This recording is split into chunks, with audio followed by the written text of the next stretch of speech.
We are live, or at least undying. I'm hoping we're live. I mean, I still get worried. Yeah. Um, oh, Yeah, you're there's right. the It still says eyeball. zero. Still It's says zero, zero, though. but we're on video. I'm looking at this now. Okay, good. Yeah. All right, we're live. Happy Hump Day. I am old new dude. He is. Richard York, Asher's trueborn son. Yeah, it's still okay. There's the three. All right. The eyeball says three. Good. Yay. All right, we're Classic Kings, Danny 4. We've really been looking forward to this chapter. Um, I want to say, damn you, Chris the Crow and Sanji. I was 20 minutes early and y'all still beat me. But I'll remember that. Next time we'll be an hour early. Okay, if you've watched any of these, you know we start with the brains of the operation, which is Richard. He will say what he saw in the chapter, and then I'll just jump in with my stupid stuff every now and then. Because if it was just me, it'd be a 3-minute video and it wouldn't make much sense. But take it away, Richard. Does a video about this particular chapter ever make sense? Yeah, this is true. Well, everybody that reads it gets something different out of it. I mean, All right. Well, anyway, this is Clash 48, Daenerys 4, the House of the Undying, or as I like to call it, the show that never ends, because it yep. reminds me of Carnival 9. Um, Welcome back, my friends. Anyway, in the City of Splendors, Dany had expected the House of the Undying Ones to be the most splendid of all, but she emerged from her palanquin to behold a gray and ancient ruin. Long and low, without towers or windows, it coiled like a stone serpent through a grove of black-barked trees whose inky blue leaves made the stuff of the sorcerer's drink the Carthian called Shade of the Evening. Black tiles covered the palace roof, many fallen or broken. The mortar between the stones was dry and crumbling. She understood now why Zaro, Zoe, and Daxos called it the Palace of Dust. Blood of my blood, Jogo said in Dothraki. This is an evil place, a haunt of ghosts and magi. See how it drinks the morning sun? Let us go before it drinks us as well. Drinking the morning sun sounds like bringing on the long night. Yeah. So Jorah Mormont came up beside them. What power can they have if they live in that? Heed the wisdom of those who love you best, said Zaro, Zoe, and Daxos, lounging inside the palanquin. Warlocks are bitter creatures who eat dust and drink of shadows. They will give you naught. They have naught to give. Ago put a hand on his Eric. Khaleesi, it is said that many go into the Palace of Dust, but few come out. It is said, Jogo agreed. We are blood of your blood, said Ago, sworn to live and die as you do. Let us walk with you in this dark place to keep you safe from harm. Some places even a Khal must walk alone, Dany said. Take me then, Sir Jorah urged. The risk. Queen Daenerys must enter alone or not at all, the warlock priest stepped out from under the trees. Has he been there all along? Dany wondered. Should she turn away now, the doors of wisdom shall be closed to her forevermore. So he sure sounds like he's a White Walker of the woods there, the way he steps out from the trees. Yeah. The similarities between the shade of the evening and the weirwoods are they're the same, just different colors. And anytime you see ebony can mean a generic black wood. So Right. anywhere where I think we see ebony and weirwood, what we're really seeing is shade of the evening trees and weirwood. I agree. My pleasure barge awaits, even now, Zaro's own Daxos called out. Turn away from this folly, most stubborn of queens. I have flutists who will soothe your troubled soul with sweet music, and a small girl whose tongue will make you sigh and melt. They keep telling her to turn away, turn away, turn away. Yep. And her Everybody. favorite saying is, Everybody. If I look back, I'm lost. I mean, yes, she always has that. If I look back, like with Jorah. So that kind of reminds me a little bit of like Kirk in is it Star Trek 5? The one where he's like, so I turned left where I should have turned right. I don't need him to tell me that. I know I made mistakes in the past. Anyway. Yeah. Anyway, so Jorah Mormont gave the merchant prince a sour look. Your Grace, remember Miri Mazdur? I do, said Dany, suddenly decided. I remember that she had knowledge, and she was only a magi. Piet Priest smiled thinly. The child speaks as sagely as a crone. Take my arm and let me lead you. Wisdom comes from the mouths of babes, as Dorcas once said. I am no child, Dany took his arm nonetheless. It was darker than she would have thought under the black trees, and the way was longer. Piet Priest soon turned aside. When she questioned him, the warlock said only, the front way leads in, but never out again. Heed my words, my queen. The house of the Undying Ones was not made for mortal men. If you value your soul, take care and do just as I tell you. I will do as you say, Dany promised. When you enter, You will find yourself in a room with 4 doors. The one you have come through and 3 others. Take the door to your right. Each time, the door to your right. If you should come upon a stairwell, climb. Never go down, and never take any door but the first door to your right. The door to my right, Dany repeated. I understand. And when I leave the opposite? By no means, Pietri said. Leaving and coming, it is the same. Always up, always the door to your right. Other doors may open to you. Within you will see many things that disturb you. Visions of loveliness and visions of horror, wonders and terrors, sights and sounds of days gone by and days to come and days that never were. Dwellers and servitors may speak to you as you go. Answer or ignore them as you choose, but enter no room until you reach the audience chamber. I understand. When you come to the chamber of the undying, be patient. Our little lives are no more than a flicker of moth's wing to them. Listen well and write each word upon your heart. When they reached the door, a tall oval mouth set in a wall fashioned in the likeness of a human face. So this door reminds me of a certain gate. Yep. The way it's set is set in a wall, especially, right? Oh, yeah. The smallest dwarf Dany had ever seen was waiting on the threshold. He stood no higher than her knee, his face pinched and pointed, snoutish, but he was dressed in delicate livery of purple and blue, and his tiny pink hands held a silver tray. Upon it rested a slender crystal glass filled with a thick blue liquid, shade of the evening, the wine of warlocks. Take and drink, urged Pietri. Will it turn my lips blue? Anyway, one flute will serve only to unstop your ears and dissolve the call from your eyes, so you may hear and see the truths that will be laid before you. Dany raised the glass to her lips. The first sip tasted like ink and spoiled meat, foul, but when she swallowed it seemed to come to life within her. She could feel tendrils spreading through her chest, like fingers of fire coiling around her heart, and on her tongue was a taste like honey and anise and cream, like mother's milk and Drogo's seed, like red meat and hot blood and molten gold.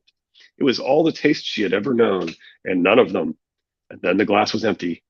So this is obviously similar to Bran's weirwood paste. It had a bitter taste, though not so bitter as acorn paste. The first spoonful. Okay, I was gonna read Bran's, but if you want to say something else. Well, I mean, I think it's. I can't remember. We'll find out when you read his, but Fingers of Fire. They might be similar experiences, but since hers is Shade of the Evening, I don't know if that means that fire magic. One could be ice and one could be fire, for example. Yeah.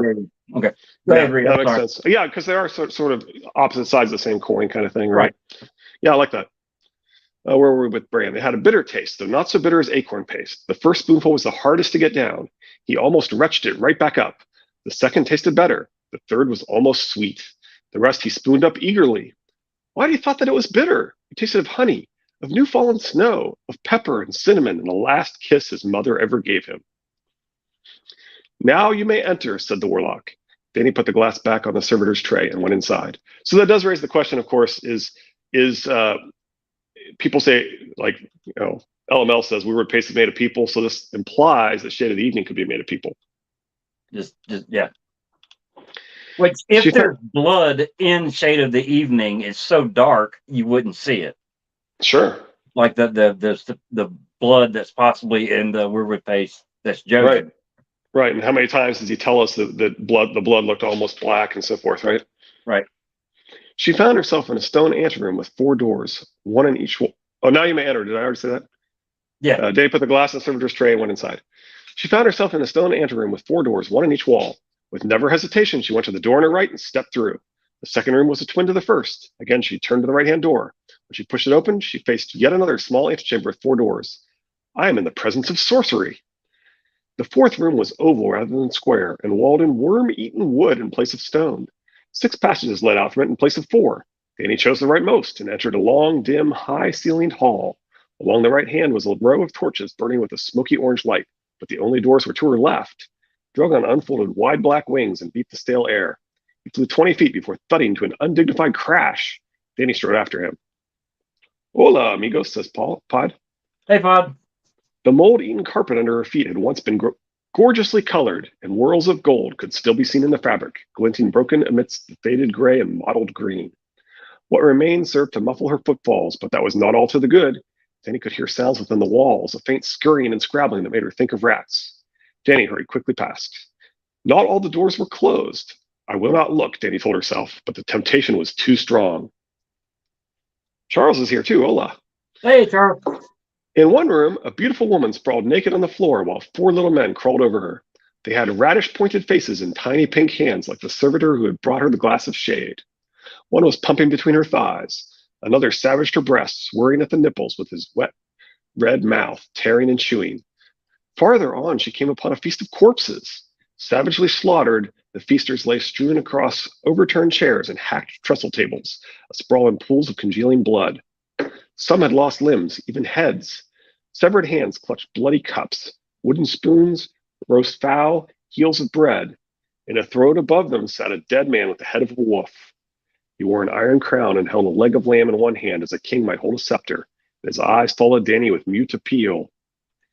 And of course, we definitely, everybody knows that's a reference to the Red Wedding, without a doubt. Yeah, and most people interpret the beautiful woman as Westeros, and the little dwarfs as representing the kings trying to conquer Westeros and doing more damage than conquering. Yeah. And of course, I like to point out that it's interesting that she's seen the Red Wedding, and that would mean much more to her if, in fact, she was a secret Stark. See Triple Guys episode 4. Anyway, there's plenty of that in this chapter. Yeah, I know. She fled from him, but only as far as the next open door. I know this room, she thought. She remembered those great wooden beams and the carved animal faces that adorned them. And there outside the window, a lemon tree. The sight of it made her heart ache with longing. It's the house with the red door, the house in Bravos. No sooner had she thought it than old Sir Willem came into the room, leaning heavily on his stick. Little princess, there you are, he said in his gruff, kind voice. Come, he said, come to me, my lady. You're home now, you're safe now. His big, wrinkled hand reached for her, soft as old leather, and Dany wanted to take it and hold it and kiss it. She wanted that as much as she had ever wanted anything. Her foot edged forward, and then she thought, he's dead. He's dead. The sweet old bear. He died a long time ago.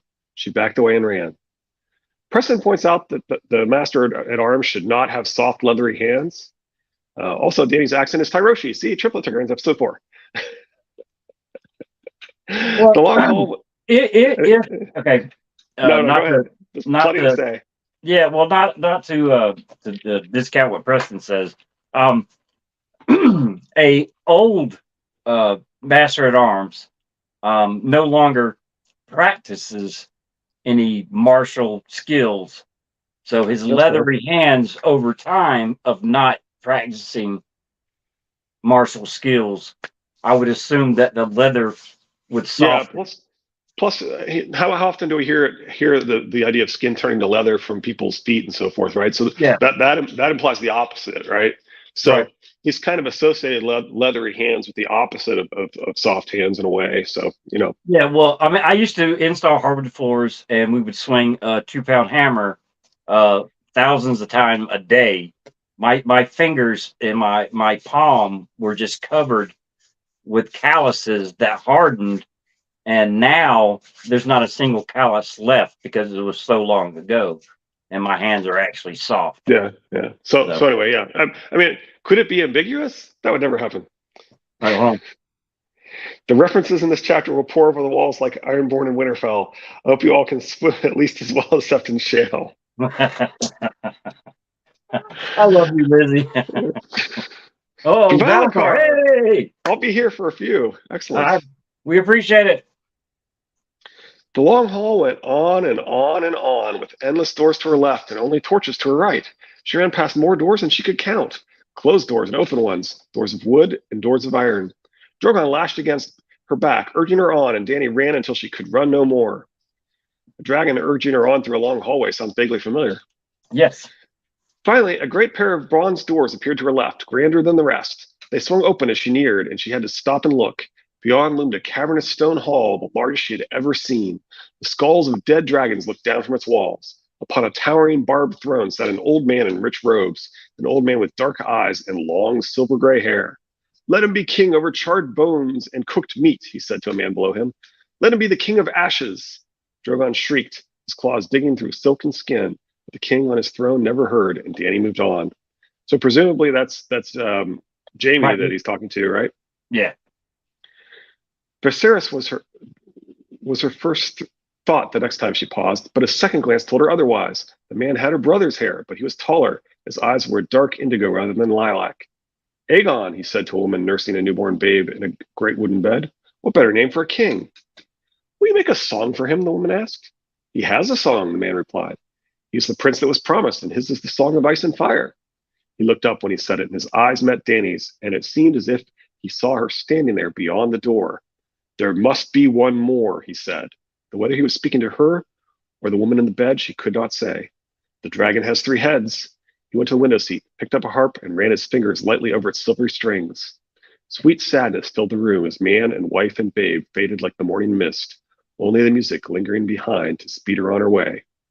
Again, see Triple Targaryens, episode 4. My theory on the Song of Ice and Fire at the tourney of Harrenhal, the song that Rhaegar sings that makes Lyanna cry. I like that. I think it is the Song of Ice and Fire that he wrote when he was at Summerhall with help of the Ghost of High Heart. The Ghost, yeah. I like that. That makes sense. I mean, it's the song that brings ice and fire together, essentially, right? Right. Well, we're told that he mentions the Song of Ice and Fire. He starts to play. It's a sweet sadness that feels. So, I mean, there's several things in this one paragraph that could possibly link it to the song that was sung at Harrenhal. So, I mean, that's just the way I look at it.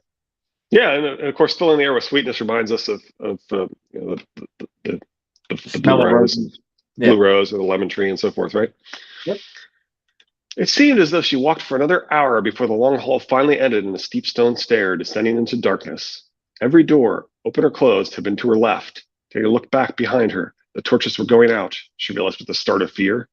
Perhaps 20 still burned, 30 at most. One more guttered out even as she watched, and the darkness came a little farther down the hall, creeping toward her. Sorry.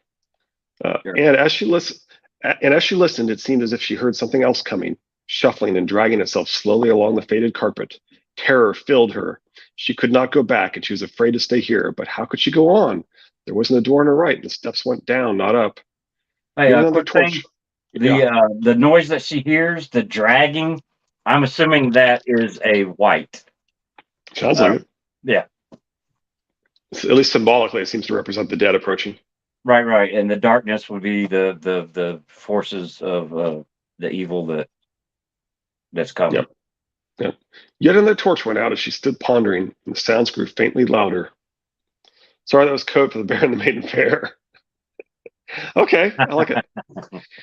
Yeah. Drogon's long neck snaked out, and he opened his mouth to scream, steam rising from between his teeth. He hears it too. Dany turned to the blank wall once more, but there was nothing. Could it be a secret door, a door I cannot see? Another torch went out. Another. The first door on the right, he said. Always the first door on the right. The first door on the right. It came to her suddenly. It's the last door on the left. Is that divine inspiration?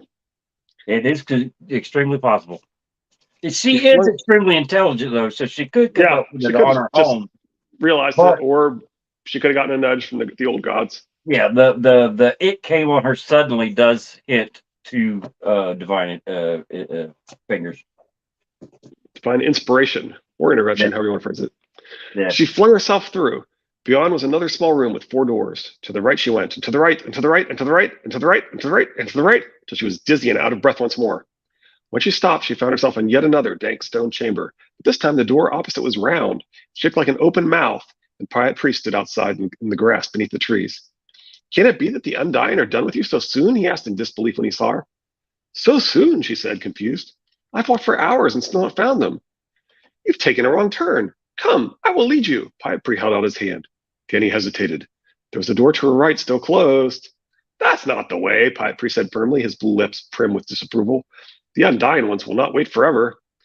Our little lives are no more than a flicker of a moth's wing to them, Dany said, remembering. Stubborn child, you will be walked away from him to the door on the right. No, Piet screeched. No, to me. Come to me. To me. His face crumbled inward, changing to something pale and worm-like. It reminds me of Arya eating the kindly man's worm. Dany left him behind, entering a stairwell. She began to climb. Before long, her legs were aching. She recalled that the houses of the Undying Ones had seemed to have no towers. Finally, the stair opened. To her right, a set of wide wooden doors had been thrown open. They were fashioned of ebony and weirwood, the black and white grains swirling and twisting in strange interwoven patterns. They were very beautiful, yet somehow frightening. The blood of the dragon must not be afraid. Dany said a quick prayer, begging the warrior for courage and the Dothraki horse god for strength. She made herself walk forward. The Yeah, go the ahead. black and white grains swirling and twisting into strange interwoven patterns. I think that's a reference to how closely associated that the Shade of the Evening and the Weirwoods are. Absolutely. And if people haven't seen the what's the name of the Queen, the woman who put out the videos on corrupted Weirwoods being the Shade of the Evening, and how the broken armor door was actually to separate the All Hail the Night Queen. There's also there's a better version on Amy Blackfire's channel. Okay. Anyway, you've watched it. You've watched at least the Amy Blackfire one. Yeah, is that one you sent me? Yeah. And you tweeted about it afterwards. Okay. Beyond the doors was a great hall and a splendor of wizards. Some wore sumptuous robes of ermine, ruby velvet, and cloth of gold. Others fancied elaborate armor studded with gemstones, or tall pointed hats speckled with stars. There were women among them dressed in gowns of surpassing loveliness. Shafts of sunlight slanted through windows of stained glass, and the air was alive with the most beautiful music she'd ever heard. The others fancied elaborate armor studded with gemstones. That could possibly be the same kind of armor that the White Walkers wear. It's just the others. I think it's supposed to remind us of Rhaegar, which then makes you wonder if somehow Robert slaying Rhaegar is supposed to be somewhat representative of whoever ends the White Walkers potentially. Okay. Anyway, just a thought. No. A kingly man in rich robes rose when he saw her and smiled. Daenerys of House Targaryen, be welcome. Come and share the food of forever. We are the Undying of Qarth. Long have we awaited you, said a woman beside him, clad in rose and silver. The breast she had left bare in the Qarthian fashion was as perfect as a breast could be. We knew you were to come to us, the Wizard King said. 1,000 years ago we knew, and have been waiting all this time. We sent the comet to show you the way. We have knowledge to share with you, said a warrior in shining emerald armor, and magic weapons to arm you with. You have passed every trial. Now come and sit with us, and all your questions shall be answered. She took a step forward, but then Drogon leapt from her shoulder. He flew to the top of the ebony and weirwood door, perched there, began to bite at the carved wood. A willful beast, laughed the handsome young man. Shall we teach you the secret speech of dragonkind? Come, come. Doubt seized her. The great door was so heavy it took all of Dany's strength to budge it. But finally it began to move. Behind was another door, hidden. It was old gray wood, splintery and plain, but it stood to the right of the door through which she'd entered. The wizards were beckoning her with voices sweeter than song. She ran from them, Drogon flying back down to her. Through the narrow door she passed into a chamber awash in gloom. A long stone table filled this room. Above it floated a human heart, swollen and blue with corruption, yet still alive. It beat, a deep, ponderous throb of sound, and each pulse sent out a wash of indigo light. The figures around the table were no more than blue shadows. As Dany walked to the empty chair at the foot of the table, they did not stir, nor speak, nor turn to face her. There was no sound but the slow, deep beat of the rotting heart. Hey, before we get any further, okay. What the hell was I going to say?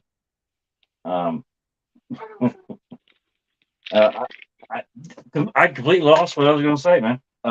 Yeah. I mean, them beckoning her and telling them that they had been waiting for her 1,000 years, and they sent the comet.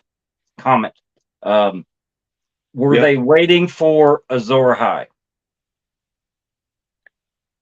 Sure. I mean, okay. There was something else.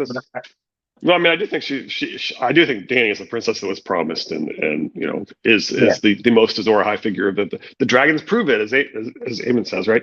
Right. Well, I mean, I think Azor Ahai and the last hero are two completely different people. Just like when we were talking about the House of Black and White, might have their prophesized Yeah, Messiah that we were sure. talking about, There's actually Arya. lots of different people, and they're kind of all mixed together and so forth. Right. They're not the same person. They're different people. So yeah, Dany is the Yeah. prince that was promised. Jon Snow is the last hero, and we've all heard the theories that the last hero was uh, and his companions were possibly whited, and they were the first Night's Watch. So Or, I mean, or maybe they were stone skinned. Anyway. yeah. I just remember that. Yeah, I like that better. But yeah, they were different, but they were made the first uh, Night's Watch. All right, good. Anyway, see you next time, Valonqar. And Pod says, "Hold the door, foreshadowing," which is interesting. So it All is. right, bye, Valonqar. Thank you, Bob. It is interesting the way Drogon seems to signal to her that we're not going through this door. We're going to destroy it, basically. So there could be something there. Well, I mean, they messed up because they told her that she had to go alone, but she brought her dragon, which means she wasn't alone, and she Right. would have messed up And he if not saves her. for Drogon. So Yep. All right, where were we? Mother of Dragons. Oh yeah, sorry, I went down further. Mother of dragons, came a voice, part whisper and part moan. Dragons, dragons, dragons. Other voices echoed in the gloom. Some were male and some female. One spoke with the timbre of a child. The floating heart pulsed from dimness to darkness. It was hard to summon the will to speak, to recall the words she'd practiced so assiduously. I am Daenerys Stormborn of House Targaryen, Queen of the Seven Kingdoms of Westeros. Do they hear me? Why don't they move? She sat, folding her hands in her lap. Grant me your counsel, and speak to me with the wisdom of those who have conquered death. Through the indigo murk, she could make out the wizened features of the undying one to her right. An old man, wrinkled and hairless. His flesh was a ripe violet blue, his lips and nails bluer still, so dark they were almost black. Even the whites of his eyes were blue. They stared unseen at the ancient woman on the opposite side of the table, whose gown of pale silk had rotted on her body. One withered breast was left bare in the Carthian manner, to show a pointed blue nipple hard as leather. She's not breathing, Daniel listened to the silence. None of them are breathing, and they do not move. And those eyes see nothing. Could it be that the undying ones were dead? Her answer was a whisper as thin as a mouse's whisker. We live, live, live, it sounded. Myriad other voices whispered echoes. And no, no, no, Hey, no. quick Now, thing. they were reading her mind. Right.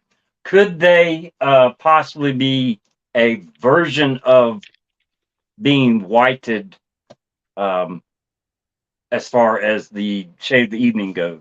We have whites in the north of the wall that might or may not be tied to the weirwoods, and then now we have shade of the evening and people that have been Well, there. LML always talks about Melisandre becoming a fire other, and the Dan and Dave may not have gotten her looking like a wrinkled up old woman may have gotten that from George. They may not have come up with that on their own. Right. It could be that these are in fact like Melisandre, that they are basically turning into fire others, right? I mean, if we associate Weirwood with ice, we should associate the shade of the evening with fire. So these could be what Melisandre is kind of becoming. I don't know. Yeah. I have come for the gift of truth, Dany said. Oh, by the way, it's always ambiguous, right? I mean, he does a lot of references where it's like, did they really read somebody's mind, or did they just figure out what they'd be thinking in the moment, right? Right. That's always ambiguous. Anyway, I come for the gift of truth, Dany said. In the long hall, the things I saw, were they true visions or lies? Past things or things to come? What did they mean? The shape of shadows, morrow's not yet made. Drink from the cup of ice, drink from the cup of fire. For some reason, Dany seems to have more of the Song of Ice and Fire symbols than Jon. Why would that be? See Triple Figurines episode 4.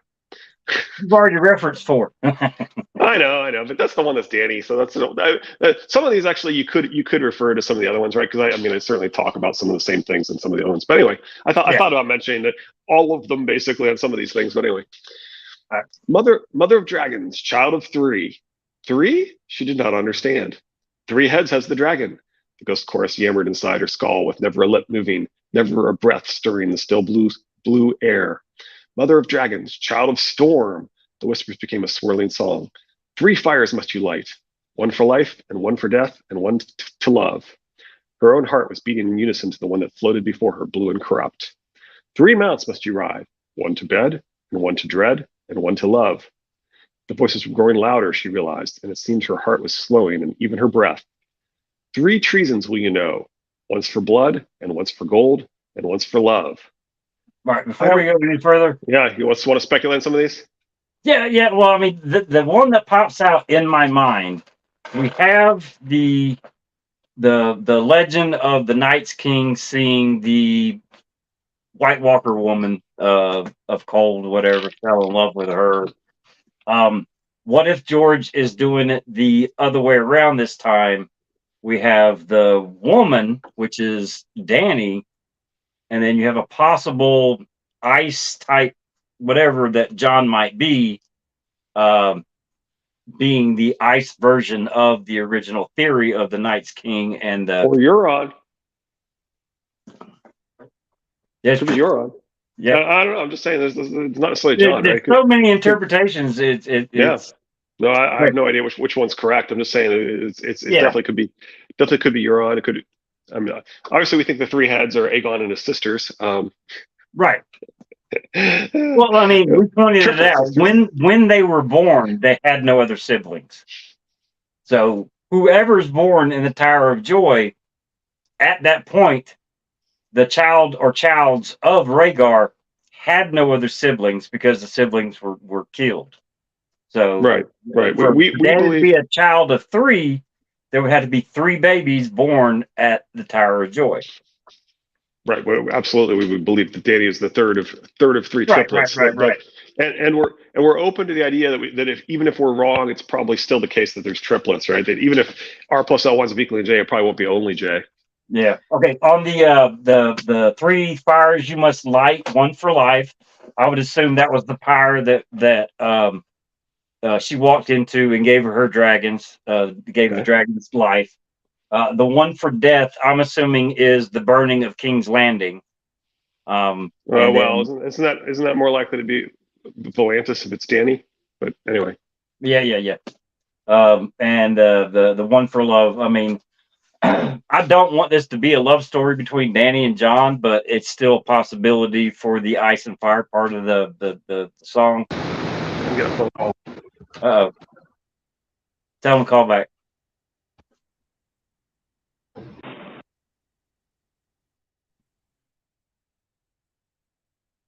Sorry for the technical difficulty.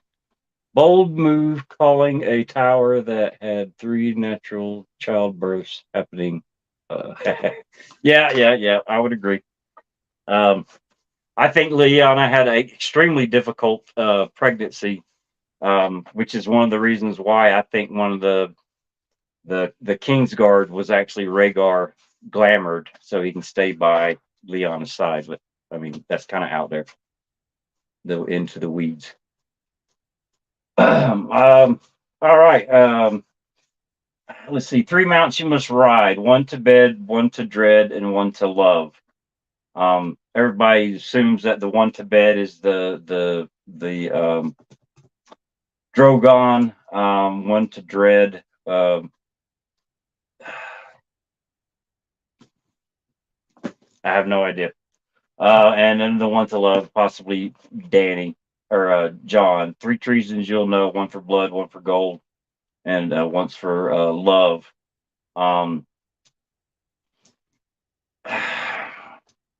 Your guess is as good as mine.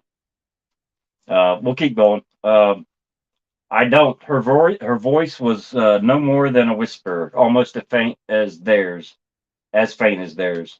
What was happening to her? I don't understand, she said more loudly. Why was it so hard to talk here? Help me, show me. Help her, whispered the whisper's box. Show her. Then phantoms shivered through the murk, images in indigo. Viserys screamed as a molten gold ran down his cheeks and filled his mouth. A tall lord with copper skin and silver hair stood beneath the banner of a fiery Hey, stallion. sorry about that. Sorry about that. That was the vet. My dog's in the hospital. So okay. Anyway, The fandom is where I'm at. Then phantoms shivered through the murk, images in indigo. Viscera screamed as the molten gold ran down his cheeks and filled his mouth. A tall lord with copper skin and silver gold hair stood beneath the banner of a fiery stallion, a burning city behind him. Rubies flew like drops of blood from the chest of a dying prince, and he sank to his knees in the water, and with his last breath murmured a woman's name. Mother of dragons, daughter of death. Glowing like sunset, a red sword was raised in the hand of a blue-eyed king who cast no shadow. A cloth dragon swayed on poles amidst a cheering crowd. From a smoking tower, a great stone beast took wing, breathing shadow fire.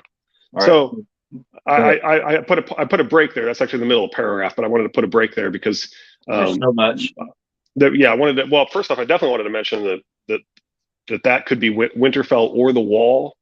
There you go. Which one? The smoking tower? Anyway, sorry, I'm catching up on some of these. That's okay. Catching up on the comments. All right. Are you talking from the smoking tower, a great stone beast wing? Okay. Yeah, that could refer to Winterfell and the ambiguous potential dragon escaping there, right? Well, see, here's my thing on that though. Dany has 3 dragons. Okay. She knows what a dragon looks like. She's seen the skulls in the dead dragons in the one room. Okay. She knows what a dragon looks like. Beast is not a dragon. Is not a dragon. Yeah. If it was a dragon, I would assume that it would read a great stone dragon took wing breathing shadow fire. Okay. The fact that she does not call this a dragon and it's breathing shadow fire instead of fire leads me to believe that it's something else. It's not a dragon. Interesting. You don't even think it's the ice dragon from the Wall? Well, I mean, the stone part does lend to that credence because there's time that the wall looks like it's stone depending on the light. So if it is an ice dragon, then I would assume that its appearance is different or greatly different than the dragons that she has. That makes sense. For her not to call it a dragon. So yeah, sure. I could be on board for it being an ice dragon. Okay. Anything else you want to talk about for some of these before we go on? Well, I mean, everybody knows the copper skin person with the silver hair. That's what her son would look like. The rubies that flew like drops of blood from the chest of a dying prince. Okay, that doesn't necessarily mean that it's Rhaegar that's there, but there is a prince in the Kingsguard that could have taken his place. And then saying from a chest of a dying prince, it's ambiguous. It could be either one of them in my mind.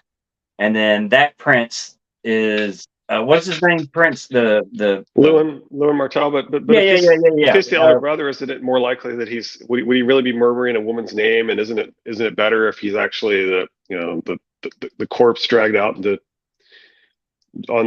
he's described his death, and it doesn't. Well, of course, his death doesn't exactly match. He uses a lot of the same words as the description of Lewin's death, but doesn't exactly match Lewin's death either. So yeah, okay. Well, I mean, he gets his chest caved in, just like the Prince Rhaegar did on the battlefield. The body's gone, right? Drifted down. I mean, he dies publicly at the Trident. He's carried by the tide, and right, and the words "carried by the tide" appear in both the description of Lewin's death and of the elder brother's description of his death and so forth. Yeah. So I mean, I'm on board for it not being Rhaegar and it being Prince Martin or Martell. I think it's Rhaegar, and I think that makes more sense because it's the whole concept of the murmur to one's name and so forth. But although it's a little weird that Dany just says murmur to woman's name, like how does she know she knows it's a woman's name? She recognizes it's a woman's name, but she doesn't bother to tell us which woman's name it is. Kind of strange. Well, George doesn't tell us that it's the name of the woman that it's said. Yeah, but we got to remember though. Yeah, he likes Prince Martell did have paramours. Sure. So I mean, and the elder brother tells us that he raped women. So yeah. Yeah. All right. Mother of dragons, slayer of lies. Her silver was trotting through the grass to a darkened stream beneath a sea of stars. A corpse stood at the prow of a ship, eyes bright in his dead face, gray lips smiling sadly. A blue flower grew from a chink in a wall of ice and filled the air with sweetness. Mother of dragons, bride of fire. All right, you want to stop there? Yeah. So Go ahead. First off, I think it's always worth mentioning that almost all the clues that people use to recognize Rhaegar and Lyanna are symbolic clues in Dany's chapters, not in Jon's chapters. George is very good about associating the clues with Dany's chapters. Anyway. Well, I mean, if we're correct, and Val is the oldest sister of the three that were born in the Tower of Joy, she could be the blue rose in the. Oh yeah, that's a good call. I like that. Yeah, I mean, there's she's certainly more. She's certainly more associated with the wall than Jon is, and from Dany's perspective, right? Jon is at this time. Jon is off with Corn Halfhand, right? Mm-hmm. He's nowhere near the wall at this time. He's probably not going to be at the wall or associated with the wall when she gets to Westeros. Right. So it'd be very unfair to Dany for this to represent Jon Snow, and it's a vision to Dany. So, yeah, I like that. Well, I mean, also, I mean, the what is it? The mounts that she has, the 3 mounts. Well, it's that silver trotting through the grass, and I mean, it talks about roughly the night that her and Drogon was married. You got the mount for dread. You got the corpse coming on the prow of a ship, and then you got the mount for love. Which, if that's correct, then the blue flower grew from the chink. That would be Jon. If it's talking about the mounts, does that make sense? Okay. You got Drogon, then you got the. I just finished saying I don't think it is Jon, but okay. Yeah, I'm just throwing it out there, man. It's an interesting idea. Yeah, in fact, I really do think that the whole point is that the imagery is supposed to be associated with Dany. Anyway, faster and faster the visions came, one after the other, until it seemed as if the very air had come alive. Shadows whirled and danced inside a tent, boneless and terrible. A little girl ran barefoot toward a big house with a red door. Mary Mosdor shrieked in the flames, a dragon bursting from her brow. Behind a silver horse, the bloody corpse of a naked man bounced and dragged. I'm guessing that last one's the wine cellar? That's what I'm assuming. A white lion. Could those be the treasons? The 3 treasons? Something about the House of the Red Door would be a treason. Mir Mazdur would be a treason. And the guy, the wine cellar. Those are in the past. Yeah. You think that the treasons are in the past? I don't know. I kind of think they're. I don't know. It's an interesting idea. Yeah. Well, I mean, I'm trying to keep it in the same. That's one of the problems with the 3 treasons is there's already been plenty of treasons, and there's already going to be plenty more treasons, and she said about it. This paragraph mentions nothing of Jor, but the wine cellar is connected to Jor, as far as the treason goes. Yeah, and you're definitely supposed to see both Dany being paranoid from prophecy and Cersei being paranoid from prophecy, and originally they were supposed to be. Those chapters are supposed to be paralleling each other and right next to each other and so forth. Anyway, a white lion ran through the grass taller than a man. Beneath the mother of mountains, a line of naked crones crept from a great lake and knelt shivering before her, their gray heads bowed. 10,000 slaves lifted blood-stained hands as she raced by on her silver, riding like the wind. "Mother!" they cried. "Mother! Mother!" They were reaching for her, touching her, tugging at her cloak, the hem of her skirt, her foot, her leg, her breast. They wanted her, needed her, the fire, the life. And Dany gasped and opened her arms to give herself to them. But then black wings buffeted her around the head, and a scream of fury cut the indigo air, and suddenly the visions were gone, ripped away, and Dany's gasp turned to horror. The Undying were all around her, blue and cold, whispering as they reached for her, pulling, stroking, tugging at her clothes, touching her with their dry, cold hands, twining their fingers through her hair. All the strength had left her limbs. She could not move. Even her heart had ceased to beat. She felt a hand at her bare breast, twisting her nipple. Teeth found the soft skin of her throat. A mouth descended on one eye, licking, sucking, biting. Then indigo turned to orange, and whispers turned to screams. Her heart was pounding, racing. The hands and mouths were gone. Heat washed over her skin, and Dany blinked at a sudden glare. Perched above her, the dragon spread his wings and tore at the terrible dark heart, ripping the rotten flesh to ribbons. When his head snapped forward, fire flew from his open jaws, bright and hot. She could hear the shrieks of the Undying as they burned, their high, thin, papery voices crying out in tongues long dead.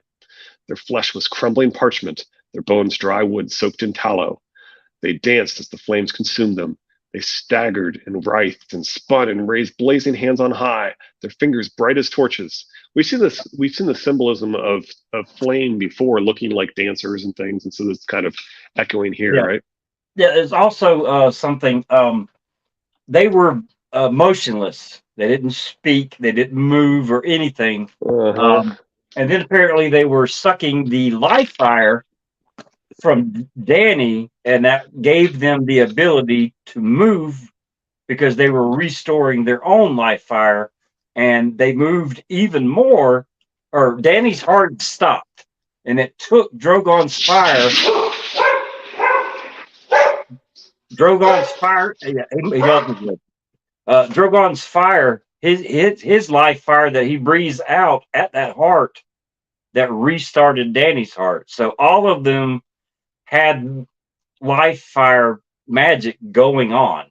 The Undying stealing Dany's, and then you had Drogon replenishing Dany's life fire with his own life fire from his flame, if that makes sense. Yeah, it's interesting that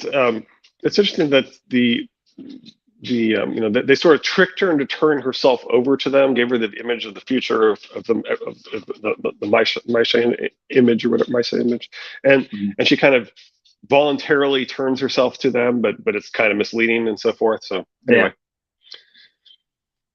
So the first heart signified Dany would birth the stallion. The same stallion destroyed the second heart to save Dany, and the third heart, perhaps one or both of them, might destroy to save the world. There you go. Dany pushed herself to her feet and bowled through them. They were light as air, no more than husks, and they fell at a touch. The whole room was ablaze by the time she reached the door. Drogon, she called, and he flew to her through the fire. Outside, a long, dim passageway stretched serpentine before her, lit by the flickering orange glare from behind. Dany ran, searching for a door to her right, a door to her left, any door, but there was nothing, only twisty stone walls and a floor that seemed to move slowly under her feet, writhing as if to trip her. She kept her feet and ran faster, and suddenly the door was there, ahead of her, a door like an open mouth again. Right? This is the second time we've seen that open mouth symbolism. Yeah.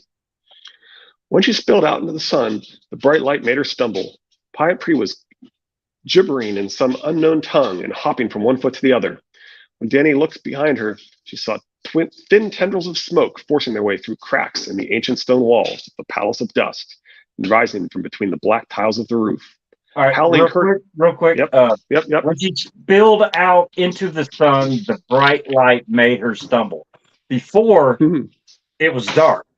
Burn them all. The shade of the evening trees were soaking in the light, and it seemed darker than she thought it would be. But now, since she got rid of the Undying, bright light, bright light. The magic that was stealing the light apparently is not working now.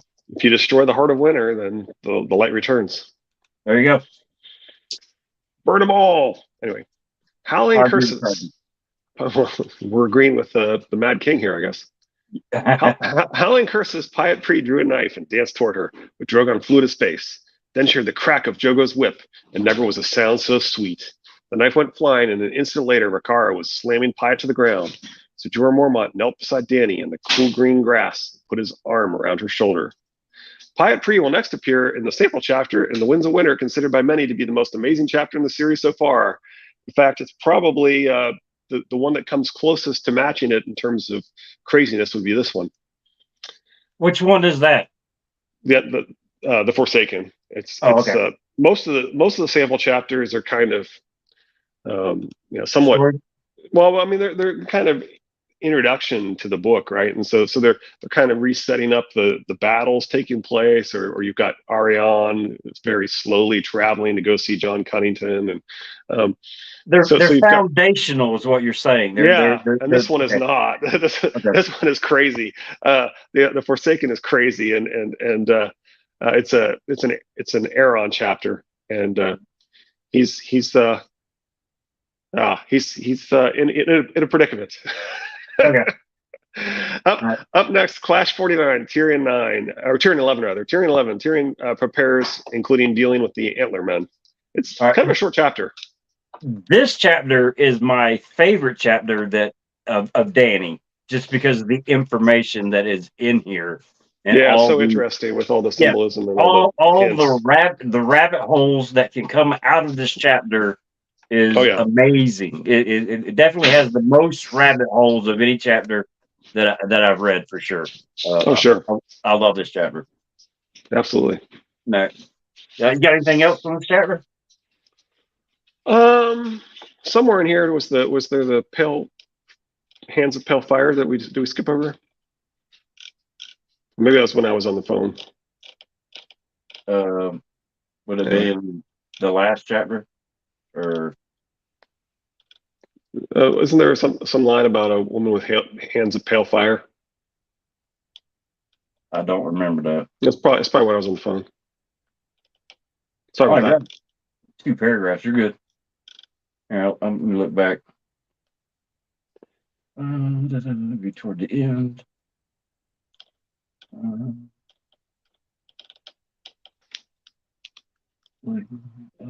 Mm. I do. I do not see it. No, maybe that's not in here. I don't know. I thought there was supposed to be some vision of a. Maybe that's some other vision. Oh, Anyway, would that be one whatever. that is associated with Quaith? There's all sorts of theories about that one. That's why it was kind of interesting. There's people like, is that Melisandre? Is it Cersei? Is it Oh, Quaith? Yeah. Anyway. oh, is that the vision of the tentacled person sitting on the crown with the Lady of Light next to him? Is that the one you're talking about? Yeah, it could be. Okay. And then we also made a reference that Cersei is one time called the Light of the West, Yeah. and Yeah. she's never called that again. So Right. that might Right. be a little hint that that is the person standing beside Euron. Yeah. Tony Teflon had been proposing that from long before the show that he believed that Cersei was the Pale Fire and that she would be partnered with Euron. Well, I mean, I think at that point she's going to be so desperate to retain power and have ability to fight off those that are trying to take the power away from her that she would basically sell her soul to the devil to retain that power. So Yeah, yeah, I could see Cersei jumping on the Euron bandwagon. She might not yeah. like it. She There's would all sorts of probably interesting wish she theories didn't about. do it, huh? There's all sorts of interesting theories about Cersei as to whether she'll. I could see her dying in King's Landing. I could see her, trying to some echo of the Mad King, thinking about burning the place down, or with Right. Right. Norris I mean, stopping her. there are those that say it's Dany that's going to be is the woman Eliot or whatever that's with Euron. But if we're correct, and I think we are, that Cersei is a hidden Targaryen. Then it makes The more sense. Yeah, yeah, I mean, it's as plausible as Dany being the person that is standing sure. next to Euron. It could definitely be Cersei due to her Targaryen blood. So I'm all on the Cersei Euron the bandwagon for sure. Well, I mean, there's theories that she'll flee the city, that she's going to be an echo of Rhaenyra fleeing the city, or that she'll be an echo or that she'll become the Queen of the West and be an echo of Rhaena, Queen of the West, Queen of the East. Mm-hmm. Anyway, who knows? Well, I mean, it's yeah. ambiguous, as we say. Well, I mean, the what is it? The Battle of Blood that's going to happen in the straits between the Arbor and Dorne Right, or the right. Reach. That's the theory At that that he's going to point, summon a kraken with blood. yeah, yeah. At that point, it would be in the south. He has options on which directions he's going to go back to. So after that, he could go back to Old Town, which would put him on the western side of Westeros. And if Yeah, she goes west to, I mean, Castle Rock. yes, yeah, yeah. So That should be positioned over near Euron. They could meet up over there potentially. yeah, Lannisport or Castle Rock. I mean, Sure okay. seems like there's way too much story left for there to only be 2 books. But anyway. Yeah, I think there should be 3, and I think they should all come out tomorrow. My If wife, only. my wife If would only. divorce me in 2 days because I would not leave this room. I'd have me a little bucket in the corner with 3 books in front of me, eating crackers and trying to stay alive while I read the 3 books and making notes at the same time. I'll have to read it once, all the way through 3 books, and then go back and start again and read and take notes. Sounds good. Yeah. All right. Well, I mean, we're a little longer than we usually are, about 10 Yep. minutes. But it's a extremely important chapter. Oh yeah. I do want to appreciate Krista Crow waving from the wall, Sanji who beat me today, Lizzie with her humor, Pod for stopping by, Valencar. We definitely appreciate you stopping by. I know your time is extremely limited and all that, and we appreciate you watching it on the rewatch. I Absolutely. know Dave Zilla's out there. We appreciate you. We will see you on Friday with Tyrion 11. It won't be as long as this video. You and Chris hold up together, bribing Carter to bring you food. Yeah, that's pretty much. I got off the video Monday, and he's like, "So we're gonna have to rotate book club." I'm like, "That's." He was my crutch before he started going to the book club. So now, Wow. yeah. So we're gonna rotate. This is where I can get back in there. But Cool. he didn't have a choice in it. We will see everybody on Friday. Please have a safe and enjoyable week. Again, happy hump day, and y'all take care. 100%. Appreciate it, Troy. Christopher. Have a good one. All right, bye. Bye.